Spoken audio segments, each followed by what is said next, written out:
involved in trying to get North Carolina to come to its senses. And on the day that they passed HB 2 last March, I was at the hearings briefing people who were testifying. I didn't testify myself, but there was this amazing 15-year-old in Greenville, North Carolina named Sky. And Sky got up bravely in front of this state Senate committee and talked to them about what this meant to him. And the one thing he said that just really stuck with me, he looked at everybody, and even as a 15-year-old, he pointed his finger and he said, "Every day I go to school and I worry that some kid is going to bully me. I worry that maybe even a teacher will bully me. And now you're telling me the state Senate is bullying me, my governor is bullying me? That is not okay." And that is how it feels to these kids. And I think that's very important to understand. These kids now are networked, they are learning, they are teaching. I always say that I'm so proud of the work we do at NCTE, but I know the most important work I've ever done as an LGBT person, the most important work any of us as LGBT people have ever done, is to educate people. It's to educate our families and our classmates and the people we work with and the people we go to a mosque with.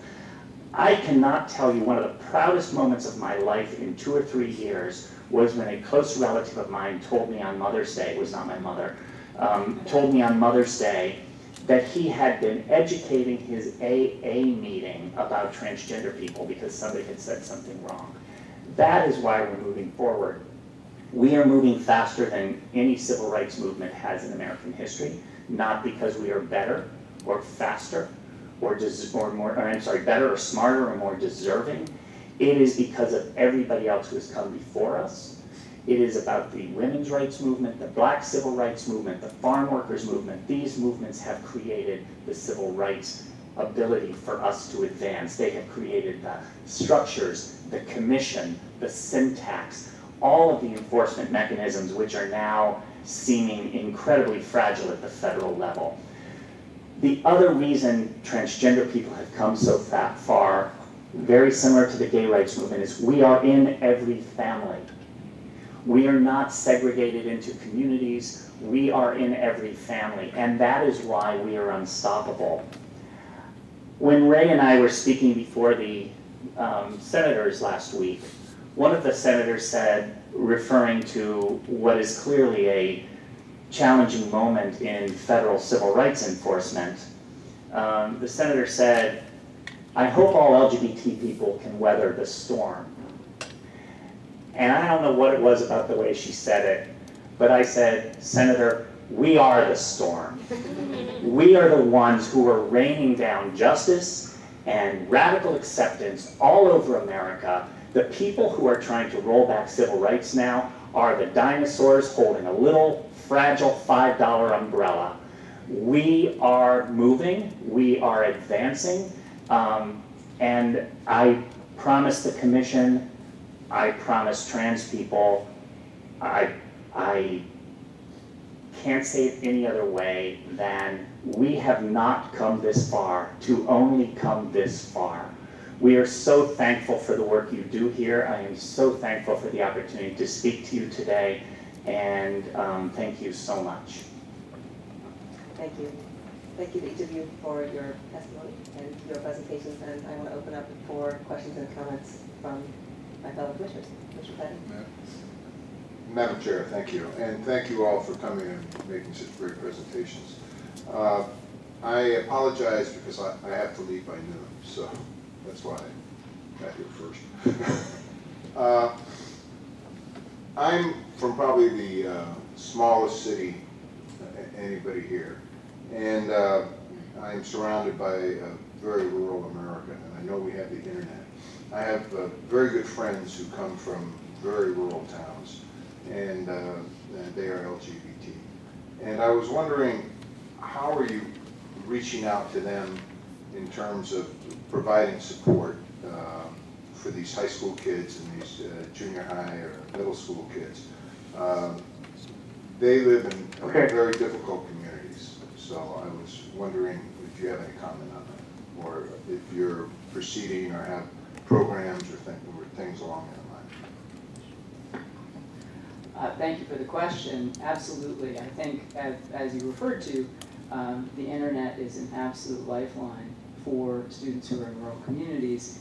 And what we see is an amazing degree of exactly what Mara was talking about, the incredible leadership of students themselves who are creating structures like Gay Straight Alliance Students Clubs or Gender and Sexuality Alliances, as they're sometimes called now, and networking with each other online. We had the opportunity to partner with the CDC on a study of youth internet use, which was largely focused on the concern about safety online, but really found for LGBT youth that this is a critical component. For GLSEN, we work in a networked way with communities large and small across the country and have local chapters that are actually in places like, well, in Omaha, Nebraska, Wichita, Kansas, in some of these communities where teachers are really the point of contact and the point of support for the student leadership that's there. And what is remarkable to me is that across the networks of professionals working within schools, they see what happens, they understand the nature of the problem, and they want to take action. And through contact with those professional networks, there's actually a great deal happening.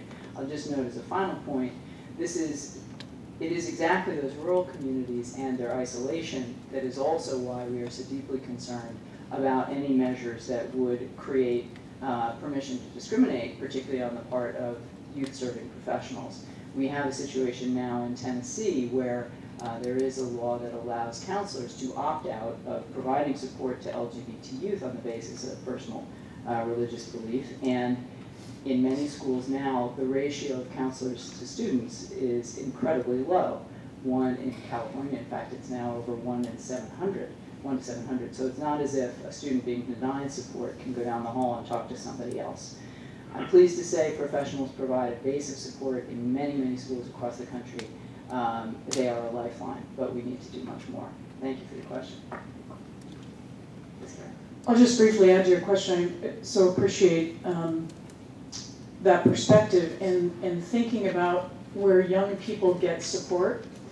Many of them have grown up in their synagogues, their congregations, and unfortunately have been turned away. Over the last decade or so, we have been partnering with people of faith, of many denominations, many faiths, in rural communities and cities across the country who believe that discrimination is immoral. And they are creating welcoming congregations. We now have over 4,500 welcoming congregations across the country who have gone through a discernment process of explicitly exploring and determining that their congregation will be a welcoming place for all people, including LGBT people and youth. Thank you. Commissioner Arasaki? Thank you all for your heartfelt personal testimony. It's hard to tell those personal stories, I know. Two things. One is this morning the Commission adopted our hearing docket for the coming year. One will be on hate crimes. It will include what the Department of Education is doing and could be doing to help improve the situation in schools, as well as looking at best practices in terms of law enforcement agencies and what could be done to help increase the quality of reporting of hate crimes. And I very much hope that you will be submitting testimony about what best practices are and which police agencies you think are doing a good job that could be held up as examples. Another topic is the school to prison pipeline, and one of you mentioned the intersection between race, LGBT status, and disability, and so we would very much welcome your input on that. My question has to do with data collection. I know when I started in DC 25 years ago to work with the Asian American community, the #1 problem we had was no one believed there were problems because they weren't collecting data. And I would ask them to collect data, and they would ask me to prove there was a problem in order to prove there was a need to collect data. I know that there are similar issues in terms of gaps with federal agencies. terms of what they are collecting in order to better serve, provide better programming and identify issues. And so I'm wondering where you see the gaps and what might be being done about that. Again, well, I will say the first gap is we are sensing dramatic backsliding in the current administration. And it's backsliding from where it wasn't very good. We've made some advances in the last 10 years in data collection by the federal government, not enough, and actually fairly paltry. We have to keep doing that. The data collection has to be based on science and has to be based on programmatic need. And by the way, also on budget restraints, and I think we're sympathetic to that. I'm going to let Ray go next. I just want to say one really interesting gap we're having is actually very similar to what AAPI people have been having, which is the disaggregation and aggregation problem. Whereas data is collected on Asian people, which is not as helpful of a category as it could be. And it's the same thing with LGBT people, where trans people or bi people or other kinds of people might just be mixed into this big ball that needs to be disaggregated. Ray, if I could turn it over to you, please. Get you some water. Thank you. And thank you for asking the question. I had the exact same experience with LGBT youth, this kind of chicken or the egg conversation in the 90s here. To follow up on Mara, this has been one of a key focus of our community and our advocacy work and our colleague organizations as well. Because if we aren't counted, we don't exist. And if we don't exist, there isn't funding flowing to support the many needs of our community. Over the last number of years, our staff and others have been working with the Census Bureau to look at ways that we can be counted in addition to the hundreds of federal surveys that YRBS, Eliza mentioned, and others that have made progress over the years. We were successful a number of years ago in getting the Census Bureau to not manually divorce same-sex couples, which was their practice. If I fill out a form and my wife fills out a form, we check married to a woman, we're manually divorced. We stopped that practice, which had a residual benefit of actually counting our children. So there has been progress. We were on track to having the American Community Survey, part of the census, start including questions that would get to how many LGBT people are in this country. That has been stopped. That progress in counting our community has now been stopped. We will continue to advocate for that, but we were very, very hopeful that we would be seen and that our families would be seen. Also in the last number of months, this administration has decided to stop asking questions about seniors, LGBT seniors, and some other areas. So just when we were making progress, there have been a number of roadblocks put up. We will continue to advocate and partner with others, and the point has been made many times. It's not just that we are LGBT people and only want data on that. We represent many identities and many communities, so we'll continue to pursue that. Thank you.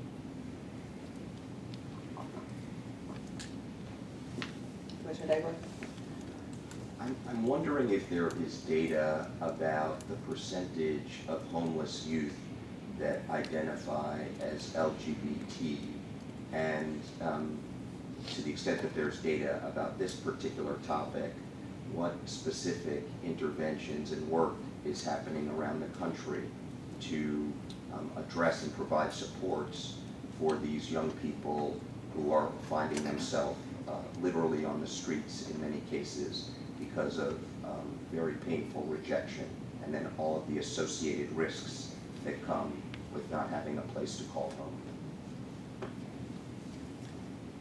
I'll start on that. I think absolutely the LGBT youth are so vastly disproportionately represented in homeless populations, and in New York City certainly there counts as much as 40% of the homeless and street involved young people identify as LGBT. These are, of course, very disproportionately young people of color. and transgender young people, and they become involved with ways to make a living and make a life for themselves when they're disconnected from their families. There are sort of two tracks of work, I think, that are so important for addressing the needs of these young people. Of course, on one side is the sort of mitigation of the current situation, working with, I was able to serve on Mayor Michael Bloomberg's Commission on Runaway and Homeless LGBT Youth to try to ensure that there were welcoming services in those institutions set up to serve homeless youth, funding for those places that were created separately to the separate institutions that Ray spoke of, and just to ensure that these young people had affirming access to services. Of course, on the other end of things, there are so many ways that we need to ensure that these young people do not become homeless in the first place. While they are at home, there's a project, the Family Acceptance Project, that has found that if a family, even if they cannot accept their LGBT child, if they choose not to throw them out of the house, the difference in the life outcomes for them is unbelievably dramatic, between rates of drug use, suicidality, and all of that. So family acceptance, to the extent of allowing a child to stay at home, is a hugely important first step and something that we need to continue to work on. Then there are also places that other institutions can touch. I'll just mention one that seems so picayune given the nature of the problem. One of the issues that happens for LGBT young people is when they go to college, often young people will come out to their families in their first year of college and be cut off. And as a result of this involuntary emancipation, as it is known, they don't have enough money to continue on in school. Sometimes all it is about having emergency federal financial aid to allow them to pay a fee to continue on in school. So one of the things we've talked with organizations working in higher ed about is making sure that financial aid administrators have the flexibility to award emergency financial aid to students who have been involuntarily emancipated as a result of coming out to their families, because these are also 18 and 19-year-olds who may become homeless when they can no longer be at school and cannot return home. So there are some very simple steps that I think, again, it's not a large amount of money often that stands between vulnerable youth and being on the street. If I could note about the extent of the problem with transgender youth, our United States Trans Survey, in which we interviewed 28,000 transgender adults, showed that about 1/5 of us have been homeless at some point in our lives, and about 1 in 12 have been homeless in the last year. I had a conversation with Lori Jean, who's the executive director of the Los Angeles Gay and Lesbian Center, which is the largest LGBT organization in the universe. And I don't remember the exact numbers, but I'm pretty close here. She said in Los Angeles on any given night there are 2,500 homeless youth. They estimate about 40% of them are LGBT. And at the time I spoke to her about 2 years ago, there were 11 known beds where they were welcome. So the LGBT Center was creating new beds, so it's probably improved by a couple dozen beds. But it is a significant problem with significant complex causes. Thank you for those responses. Those numbers in 2 of our nation's largest cities at 40%, I think was a common number, would be identified in this way, speaks to a very serious problem that demands urgent attention. And I think if there were some broader knowledge about the extent to which being rejected in this way for your identity can lead to this pattern of homelessness and the associated risks on our youngest people, many people would be forced to sort of stand up and grapple with this very serious issue in our country. So I thank each of you for your work and for the attention that you bring to these important issues. Thank you. Commissioner Yaki, I think I heard you trying to get in a while ago on the phone. Just want to make sure you have a chance to ask a question if you do have one.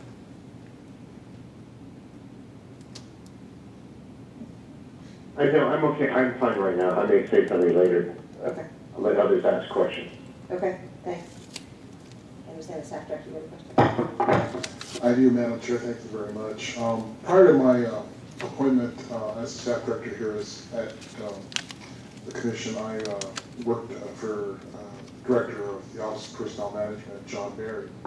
And he was, besides being an outstanding leader and later getting appointed to be the ambassador of Australia, he loved history and he liked to relay a lot of stories to us. And one of the stories that stuck with me is the story of what happened to Frank Kennedy. And you touched on that, and I don't know if you can elaborate a little more. I think it's just a fascinating story of what happened to him and his struggles, and then how it kind of came around and folks recognized, what he went through and what he meant to the movement. Maybe you can elaborate a little more, it'd be great. Sure. Frank was, I knew Frank. He just passed a couple of years ago, and in fact, when I first became the executive director of the task force, my +1 was often Frank when I went to the White House, because he had been dismissed from the government. And he was quite a character. He was very, very smart and determined man, and in addition to creating community institutions like the Mattachine Society, he worked to organize with others. So pickets in front of the White House, again, was at the first White House meeting. And I think he himself would say that he understood both the importance of his own story, but that he was just one of thousands who had experienced that, who for a variety of reasons could not come out about being discriminated, and very much recognized that not only his shoulders have helped many of us, but he was helped by many people on their shoulders. And he was so moved by the progress of our movement, and Mara's exactly right. He understood the historical context of our movement, and that in fact many of our forebears, Bayard Rustin among them, in the Black Civil Rights Movement, as an out gay man, have taught many of us. So it has been a loss to our community, but he passed along, I think, his wisdom and passion for advocacy. And he believed in the government. He believed in the government. He so believed in the possibility of the United States to fully take advantage of the talents of LGBTQ people, and was advocating that till the very end. Could I add something? And I'm a huge fan of Ambassador Barry's, by the way. But I just want to point out, it has been less than a year that transgender service members or transgender people were permitted to be service members in the United States military, people who want to serve their country, people who are serving their country. We believe there's about 15,000 active duty transgender people. They have only been permitted to be there for less than a year. And in fact, we are still waiting for the regulations that would permit transgender people to enlist in the military. So, I mean, Frank is a real hero. Frank is also somebody I knew. And I think Frank would say it's still going on. We're not done yet. He was a super optimistic person, but he wasn't the first, and he certainly wasn't the last.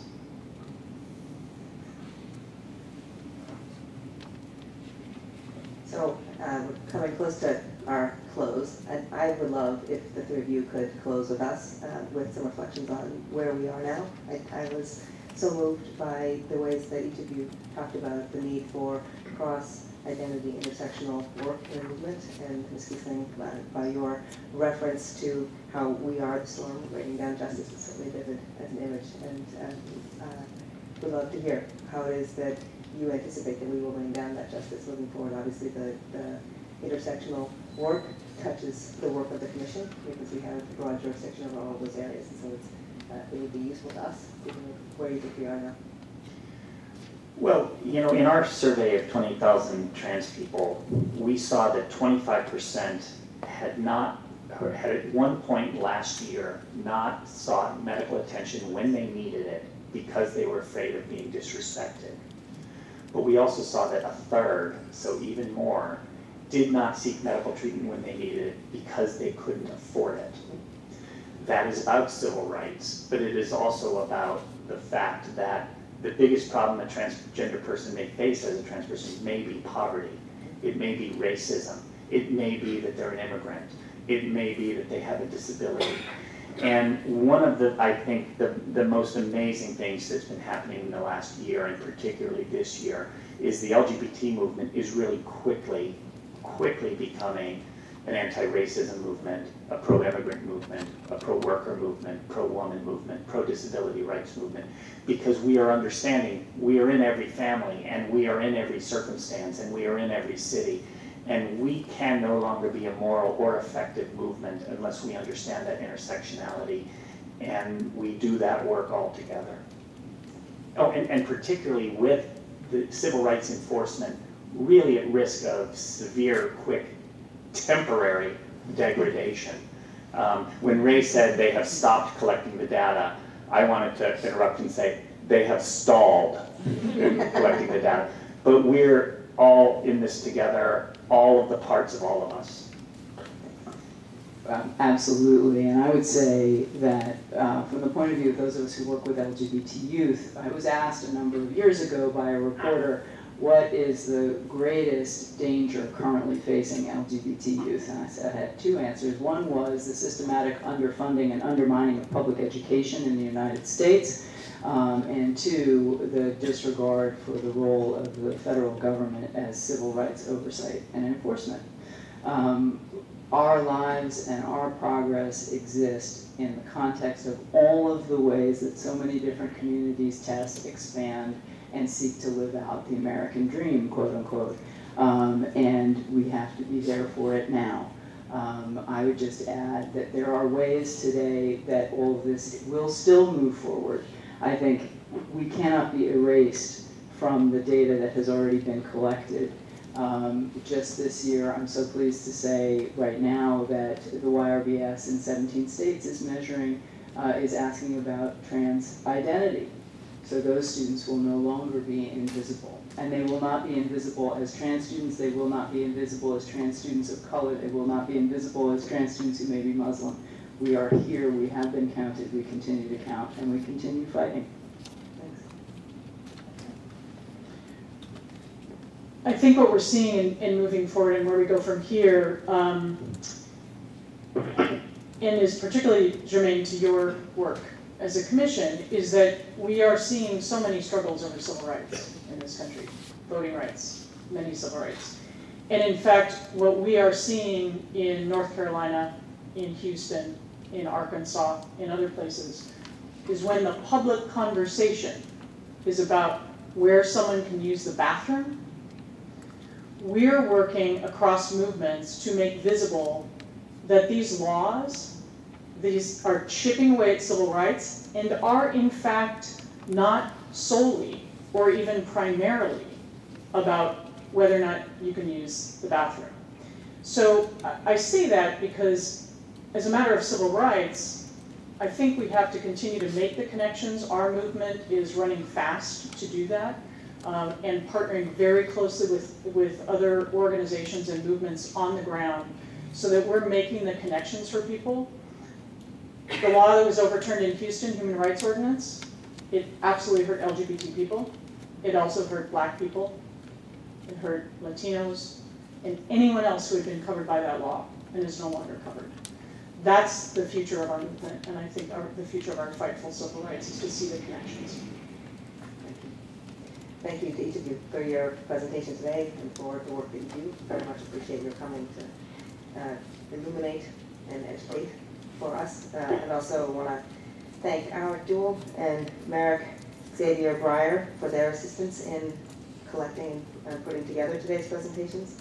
And of course, all of our staff for making today's Madam Chair? work possible. Commissioner Yaki? Madam Chair? Yes? Yeah. First, I also wanted to thank Alex for his role in doing this today. I just wanted to say, I apologize to the speakers that I'm not there today, but when I hear the story of one of the reasons why I am here at this commission is because my own father had to fight his way every day in school as a young boy, as a Japanese American who had just been released from the internment camp while World War II was still raging. And the debate and the discussions that we have today, even ironically the issue of bathrooms, when we know the Jim Crow history of how bathrooms were used in terms of denying people who they were and what their rights were, continues today.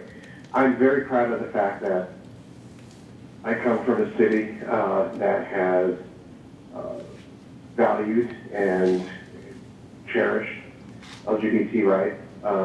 I was part of the first group of elected officials to perform what was then groundbreaking domestic partnership ceremonies, and count that as some of the highlights of my political career in San Francisco. But it is really due to the efforts of the people here today and countless others and thousands who have stood up, marched, been arrested, protested, run for office, done all the things that make us a democracy work. But we must continue to fight. We shall continue to fight, and I want to really thank our speakers today for giving us a history lesson that is in some ways not even a lesson anymore, but a primer on how to continue our work going forward. So thank you very much. Thank you. So if there's nothing further, I hereby adjourn our meeting at 12:14 Eastern Daylight Time. Thank you.